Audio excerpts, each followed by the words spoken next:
Shalom saudaraku, selamat siang semuanya. Dan kita bersyukur hari ini kita dipertemukan kembali di dalam mesbah keluarga pada siang hari ini.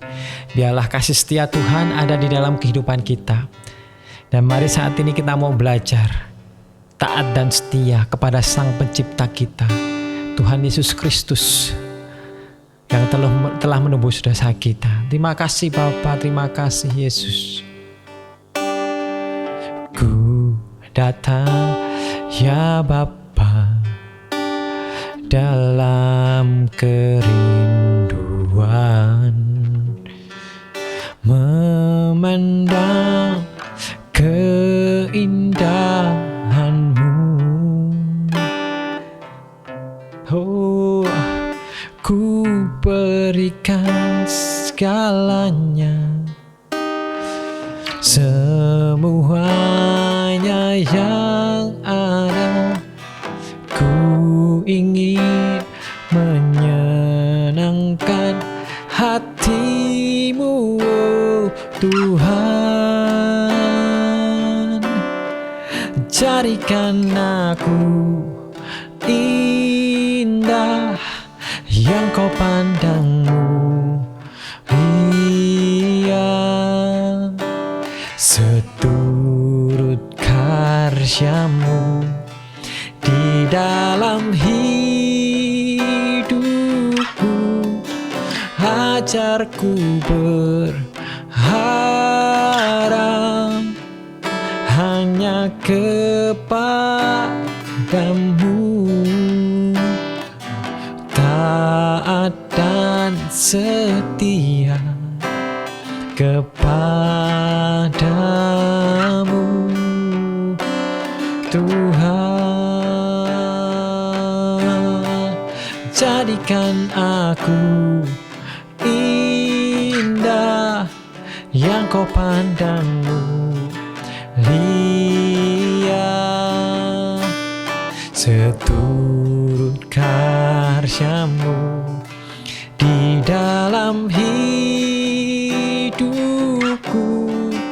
Ajarku berharap hanya kepada-Mu, taat dan setia kepada-Mu,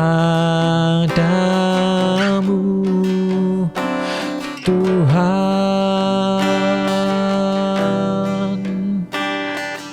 Taat dan setia, katakan taat dan setia. Setia, taat dan setia kepada-Mu,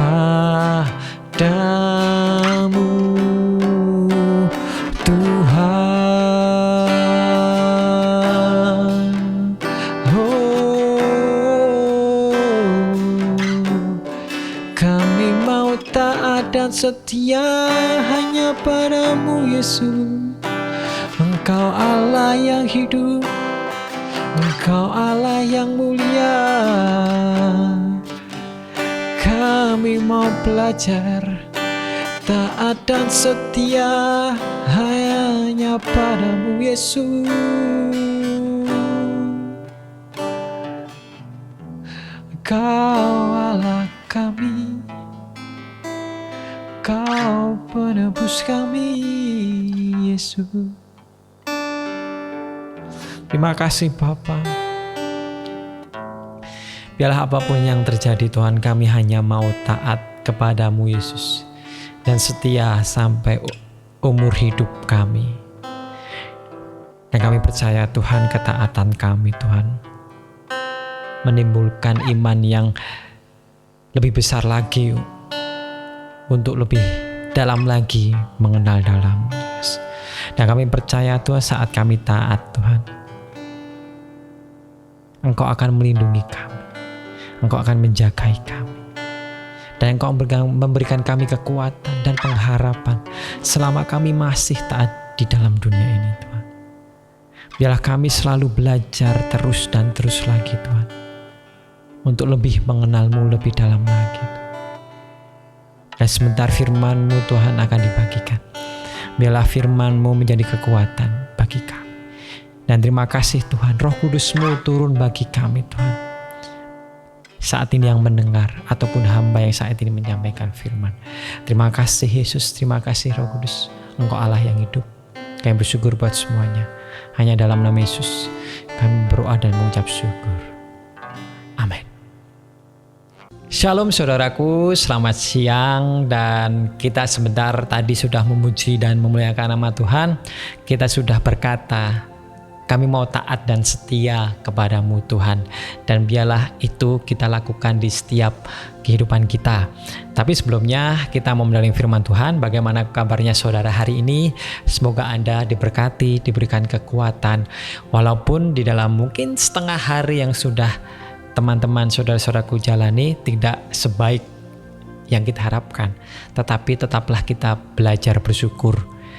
Kita mau mengerti rencana Tuhan yang ada di dalam kehidupan kita. Dan hari ini, seperti yang telah kita nyanyikan tadi, kita mau belajar taat kepada Tuhan. Taat hanya 4 huruf, dibolak-balik tetap taat. Maka dari itu, biarlah apapun yang kita lakukan, kita mau taat hanya kepada Tuhan Yesus Kristus Sang Penebus kita. Taat tidak memandang apakah itu masih kecil atau remaja, sudah berkeluarga, ataupun sudah tua. Di semua umur, di berapapun umur kita saat ini, kita mau belajar taat kepada Tuhan kita. Begitupun juga mungkin di dalam kehidupan kita.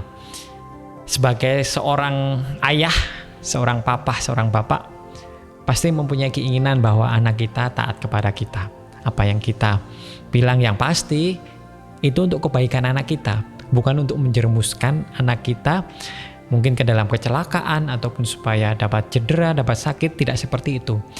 Yang pastinya supaya anak kita menjadi baik, menjadi selamat, ataupun menjadi sehat, karena mungkin apapun yang kita katakan untuk kebaikan anak kita. Dan begitu juga Tuhan, perkataan Tuhan atau firman Tuhan yang disampaikan melalui firman Tuhan, melalui Alkitab, melalui Injil. Itu membentuk kita supaya kita belajar untuk taat, yang pastinya untuk kebaikan di dalam kehidupan kita. Nah, kita tahu bahwa di dalam Injil, di dalam Alkitab banyak sekali contoh-contoh ketaatan yang bisa kita contoh. Tapi salah satunya kita mau hari ini mau belajar bagaimana sih ketaatan seorang pemuda yang bernama Ishak. Dan kita tahu bahwa bapak Ishak yaitu Abraham, dia begitu taat sekali kepada Sang Pencipta. Dia dekat dengan Allah. Dia bisa dikatakan orang yang benar-benar mencintai Tuhan, mengerti kehendak Tuhan. Dia diuji oleh bagaimana hampir umur 86 tahun dia tidak memiliki anak. Dan pada waktu itu dia didatangi oleh malaikat dan disampaikan bahwa kamu akan memiliki keturunan. Kamu akan memiliki anak sebanyak bintang di langit, sebanyak rumput pasir di lautan. Itu yang dikatakan oleh Tuhan. Dia beriman dan dia percaya apa yang dikatakan Tuhan. Dan akhirnya setelah 13 tahun Tuhan berfirman kembali di umur 99, dan akhirnya Sarah mengandung. Dan akhirnya memiliki anak yang dinamakan Ishak. Apakah berhenti di situ saja? Tidak. Setelah itu diuji kembali bahwa dia harus menyerahkan anaknya yang sudah dijanjikan oleh Tuhan. Dan waktu itu Abraham menaatinya. Dia akhirnya membawa Ishak dan 2 bujangnya untuk pergi ke gunung Moria. Di Kejadian 22 ayat yang kedua dikatakan, firman-Nya, ambillah anakmu yang tunggal itu yang kau kasihi, yakni Ishak, pergilah ke tanah Moria dan persembahkanlah dia di sana sebagai korban bakaran pada salah satu gunung yang akan kukatakan kepadamu. Rencana Tuhan memang tidak terduga. memang kadang aneh. Kalau dipikir secara nalar, itu di luar nalar manusia.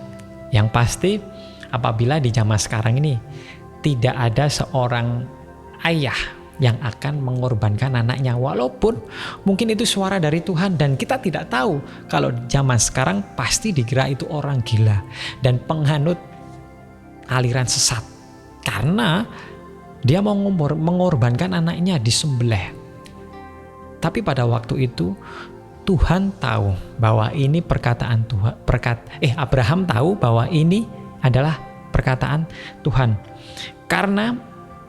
Dan Abraham yakin bahwa sebelum dia mempunyai anak, Tuhan sudah menyertai dia. Tuhan sudah memberikan janji dan akhirnya menepati. Sudah menyertai dia. Pastilah Abraham percaya bahwa Tuhan akan memberikan yang terbaik di dalam kehidupannya. Dan kita tahu juga bahwa tidak membantah sedikit pun, tidak ini, itu, atau apapun. Dia berangkat seperti yang dikatakan oleh Tuhan ke Gunung Moria. Dan pada hari ketiga Abraham melayangkan pandangannya kelihatannya. Dan pada hari ketiga telah hampir sampai ke Gunung Moria. Tapi dia tidak mengajak 2 bujang, tetapi dia hanya mengajak Ishak.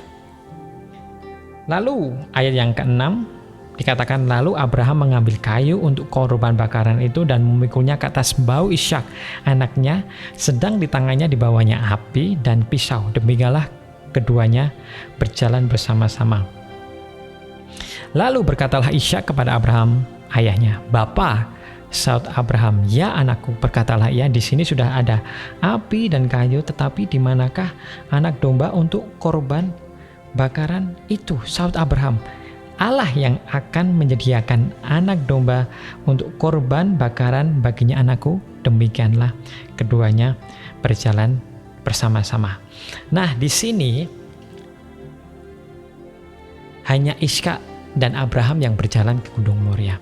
Dan jikalau seorang ayah, seorang papa sudah tahu apa yang akan dilakukannya, bahwa ia akan mempersembahkan, bahwa ia akan membunuh, bisa dikatakan seperti itu, bahwa dia akan menyembelih anaknya.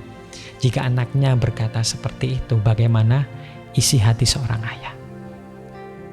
Tetapi dia tetap melakukan perintah Tuhan. Nah, di sini yang ketaatan Ishak itu diuji. Sampailah ayat 9, sampailah mereka ke tempat yang dikatakan Allah kepadanya. Lalu Abraham mendirikan mezbah di situ, disusulah kayu, diikatlah Ishak anaknya itu, diletakkan di mezbah itu di atas kayu api. Jika seorang anak muda, dia tidak dikatakan bahwa sebelumnya aku persembahkan kepada Tuhan Allahku, tidak. Tetapi pas pada waktu itu kita tidak tahu pikiran Ishak seperti apa. Tidak ada domba di situ. Mana korban persembahannya, mungkin yang dikatakan di dalam hatinya seperti itu. Dan akhirnya mungkin kita tidak tahu, tidak diperjelas lagi apa yang dikatakan percakapan Abraham oleh Ishak. Dia hanya diikat dan diletakkan di atas mezbah. Jikalau seorang anak tidak taat kepada bapaknya, mungkin dia bisa lari, mungkin dia bisa berkelahi dengan ayahnya. "Papa, kenapa? Aku diikat, aku mau dibunuh kah? Aku mau dikorbankan kah?" Mungkin kalau zaman-zaman anak sekarang mungkin akan berkelahi dengan bapaknya, mungkin bapaknya yang bisa dibunuh. Kalau aku mati, mending bapakku mati duluan, mungkin seperti itu. Tetapi Ishak, dia taat kepada bapaknya. Dan dia tahu bahwa ini semua adalah perintah Tuhan. Ishak tahu bapaknya Abraham ini, dia adalah orang yang sangat taat kepada Allah. Mungkin di dalam setiap harinya Ishak tahu bahwa apa yang dilakukan bapaknya. Dia bercerita tentang bagaimana pengorbanan Tuhan, bagaimana pertolongan Tuhan, bagaimana penyertaan Tuhan di dalam kehidupan bapaknya. Dia bercerita tentang kebaikan Tuhan. Maka dari itu dia percaya bahwa ya, walaupun mungkin aku akan mati, tapi aku percaya aku akan mati masuk ke dalam surga, ataupun akan berada bersama Allahku. Seperti itu mungkin yang dipikirkan oleh Ishak. Karena dia tidak sama sekali seorang anak muda. Bisa dikatakan anak muda ini mungkin kita bisa kira-kira anak muda itu di sekitar Ishak ini mungkin sekitar umur 30-an, 37 atau 38. Karena dikatakan juga di ayat sebelumnya bahwa dia menggotong kayu. Kita tahu korban persembahan, kayu butuh kayu banyak. Dia memikulnya di bahu. Jika seorang anak kecil pastilah tidak kuat. Tetapi seorang anak muda yang kuat-kuatnya di sekitar umur segitu dia baru kuat-kuatnya. Makanya dia memikul kayu bakar. Dan kita tahu bahwa seorang anak muda pasti mempunyai kekuatan yang lebih, mempunyai emosi yang tinggi. Tetapi Ishak tidak melakukan pemberontakan kepada bapaknya. Dia tetap mengikut apa yang dilakukan bapaknya. Dia tetap mau diikat. Dia tetap mau tidur. Dan dia tetap ikut apa yang dilakukan perintah bapaknya. Sesudah itu Abraham mengulurkan tangannya lalu mengambil pisau untuk menyembelih anaknya. Saya tidak bisa membayangkan bagaimana perasaan seorang Abraham dan juga Ishak pada waktu itu. Mungkin kita membacanya, saya merinding menyampaikan firman ini. Karena saya seorang bapak tidak akan mungkin menyembelih anaknya. Tidak akan mungkin menyembelih anak saya. Tetapi pada waktu itu Abraham sudah mengulurkan pisau dan akan menyembelih anaknya. Bagaimana perasaan seorang bapak dan juga Ishak yang sudah tidur di tempat korban persembahan. Tetapi ini yang dahsyat. Bagaimana Tuhan melihat keteguhan hati, ketaatan Abraham. Bukan hanya Abraham, juga ketaatan Ishak. Jikalau Ishak tidak taat, semuanya ini tidak akan terjadi. Ishak bisa pergi, bisa lari, bisa berkelahi dengan ayahnya. Tetapi Ishak taat kepada Allah. Dan akhirnya Tuhan menggantikan Ishak dengan domba. Jika kita merenungkan firman saat ini, jikalau kita taat kepada Tuhan, jikalau kita benar-benar mengerti suara Tuhan di dalam kehidupan kita, walaupun terkadang jalan Tuhan, rencana Tuhan itu tidak masuk di akal kita. Mungkin di akal pikiran manusia tidak mungkin, ini mustahil. Aku bangkrut, aku minus, mana mungkin aku bisa membangun bisnis lagi. Uangku sudah habis banyak, utang-utangku banyak sekali. Mungkin di dalam pernikahan sudah kacau balau, sudah berantakan, tidak saling menghormati, kepahitan sana sini, ayah, bapak dengan anak, ibu dengan bapak, udah kepahitan semua. Tetapi kita tahu di balik rencana itu, di balik kejadian itu, mungkin ada sesuatu hal yang mau diperbuat Tuhan untuk kehidupan kita. Kita mau taat kepada Tuhan. Mungkin selama ini kita berdosa kepada Tuhan. Tapi berbaiklah kepada Tuhan.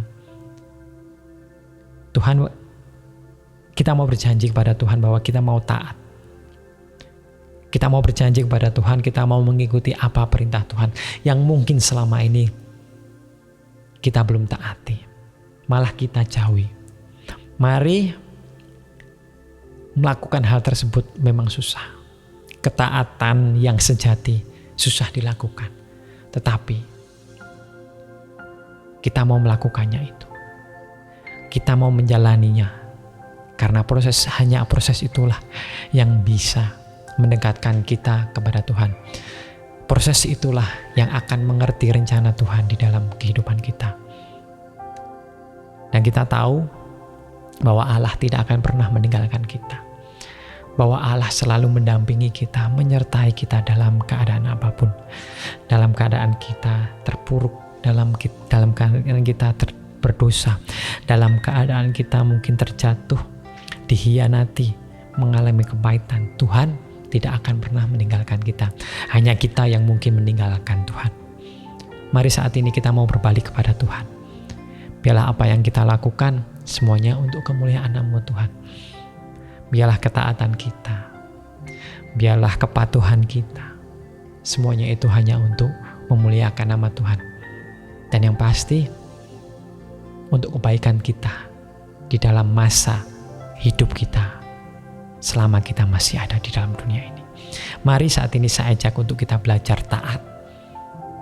Bukan hanya kepada orang tua kita, bukan hanya kepada bos kita, bukan kepada atasan kita, bukan hanya kepada guru kita, tetapi yang pasti yang harus kita taati adalah kepada Tuhan Allah kita, pencipta kita, yaitu Yesus Kristus Allah kita. Mari kita berdoa. Terima kasih Bapa, kami bersyukur buat semuanya. Kami tahu Tuhan, ketaatan kami mungkin nol Tuhan. Selalu melenceng jauh dari firman-Mu, tidak pernah taat apa yang Engkau firmankan, tidak pernah taat apa yang Engkau katakan. Tapi mulai saat ini kami tahu Tuhan, kami mau belajar taat seperti yang Ishak lakukan, seperti yang Abraham lakukan. Dan kami percaya Tuhan, saat kami taat hanya kepadamu, Engkau akan berikan hal yang indah terjadi di dalam kehidupan kami. Kadang perbuatan atau hal tersebut tidak menjadi nalar kami Tuhan. Mungkin jauh sekali apa yang kami pikirkan, yang tidak pernah kami pikirkan. Tapi kami tahu Tuhan, kami mau mengetahui rencana-Mu Tuhan yang baik terjadi di dalam kehidupan kami. Kami tetap mau taat, kami tetap mau setia hanya kepadamu Yesus. Ajari kami Tuhan, Roh Kudus-Mu yang memberikan kami kekuatan untuk terus berjalan bersama-Mu. Dan kami percaya Tuhan rencana-Mu yang indah di dalam kehidupan kami. Terima kasih Bapa, terima kasih Yesus. Kami menyerahkan segala kehidupan kami. Sebentar kami mau beraktivitas, jagai kami, lindungi kami. Dan kami bersyukur buat semuanya. Hanya dalam nama Yesus kami berdoa dan mengucap syukur. Amin, amin, amin. Shalom, selamat siang. Tuhan Yesus memberkati.